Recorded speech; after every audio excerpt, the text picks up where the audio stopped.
ادخل. لو سمحت كنت عايز ايه ده؟ ازيك يا عصام؟ يا نهار اسود، انت تاني؟ انت بتعمل ايه هنا؟ هو انا كل ما اروح في حته الاقيك قدامي يا جدع انت؟ اهدى بس يا عصام وخليك حليم امال. حليم ايه وام كلثوم ايه؟ انت ايه اللي مقعدك على المكتب ده؟ ايه ده؟ هو انا ما قلتلكش؟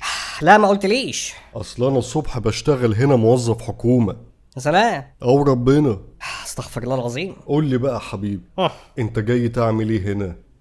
انا كنت جاي اخلص اوراق شركتي. شركتك؟ اه. ما شاء الله كبرت يا عصام وبقيت تعمل شركات. الله اكبر. حلاوه. ماشي يا عصام، جهزت ورقك؟ ايوه، الاوراق المطلوبه اهي. اتفضل. وفين بطاقتك يا عصام؟ اتفضل اهي. ايه ده؟ البطاقة دي مش هتنفع يا عصام. ليه بس؟ ايه اللي مش هينفعها يعني؟ دي بطاقة قربت تنتهي. هو ايه اللي تنتهي؟ دي لسه فاضل عليها 6 شهور. ما ينفعش يا عصام. لازم يكون فاضل عليها سنة على الأقل. طب اعمل ايه انا دلوقتي؟ روح جدد البطاقة وتعالى تاني يا عصام. يلا أنا مستنيك. صبرني يا رب. اتفضل يا استاذ سمري، البطاقة الجديدة اهي. ماشي يا عصام. قلت لي بقى انت هتعمل الشركة دي فين؟ في العنوان اللي مكتوب عندك. بس ده عنوان بيتك اللي في البطاقة. انت هتعمل الشركة في بيتك يا عصام؟ المحامي قال لي عادي لحد ما اجهز مقر للشركة.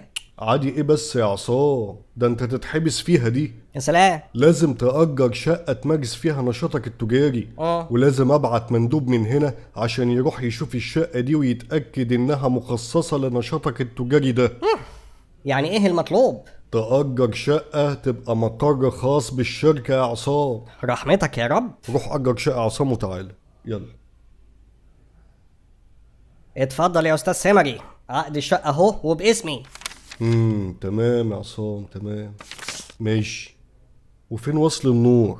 نهون. وبعدين معاك يا عصام، انا ايش ضمني ان العقد ده سليم؟ ايه؟ مش ممكن يكون مضروب. لازم وصل نور بنفس عنوان الشقة اللي واخدها مقر لشركتك. يا دي الوقعة السودا المنيلة ب60,000 نيلة. اهدى كده امال يا عصام. يا اختي. ما انت اللي مش عايز تفتح مخك. افتح مخي ازاي يعني؟ تفتح مخك ازاي؟ تجيب لي وصل النور يا عصام يلا. مفيش وصل نور، العداد مش باسمي. خلاص هات وصل غاز. مفيش وصل غاز باسمي برضه. طب وصل ميه. يا اختي، يعني ايه اللي هيخلي الميه باسمي اذا كان النور والغاز مش باسمي يا بني ادم؟ طب ولا وصل تليفون؟ ما ركبتش تليفون لسه. مفيش مشكله يا عصام، روح ركب تليفون وهات فاتوره وتعالى يلا. لازم يعني موضوع الفاتوره ده؟ يعني انا لسه هستنى لما اركب تليفون واستخدمه 3 شهور عشان تطلع لي فاتوره اجيبها لك؟ خلاص يا سيدي هات عقد التليفون. اللهم طولك يا روح. حاضر. حضر لك الخير يا اخوي. اتفضل. عقد التليفون اهو. وريني كده. بس يا عصام. بس ايه؟ عايز ايه تاني؟ عايز فاتوره التليفون. الله، ما انت قلت لي عقد التليفون كفايه. لا، ما انا رجعت للوايح ولقيت انه ما ينفعش. لازم فاتوره التليفون يا عصام. يا مثبت العقل والدين يا رب، يعني استنى 3 شهور عشان اجيب لك فاتوره التليفون؟ الله يا عصام. ما انت اللي مش عايز تفتح مخك. افتح مخي تاني؟ افتح مخي ازاي يعني؟ يا عصام. ده ايه ده؟ يا ولا. فتح مخك يا عصام. طب يا اخي ما تقول كده من الاول. ما انا قلت لك من الاول يا عصام. انت اللي ما خدتش بالك. طب ايه عايز كام؟ الكلام ده ما ينفعش يا استاذ. عيب كده، انا موظف محترم. ماشي. اتفضل يا سيدي. 200 جنيه. ماشي يا عصام. قلت لي بقى هتبقى شركة ايه يا عصام؟ هتبقى شركة تصميم جرافيك ان شاء الله. طيب جبت تصريح من المصنفات الفنية؟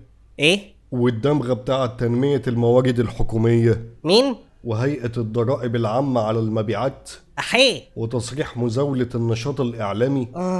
لا والله ما جبتش. طب وده اسمه كلام يا عصام؟ عايز تفتح شركة بالسهل كده؟ ما تفتح مخك معايا يا عصام. افتح مخي؟ سلام. مال. عصام. فتح لي بس انت مخك. وهي هتخلص على طول. ثانية واحدة. يلا يا ابني.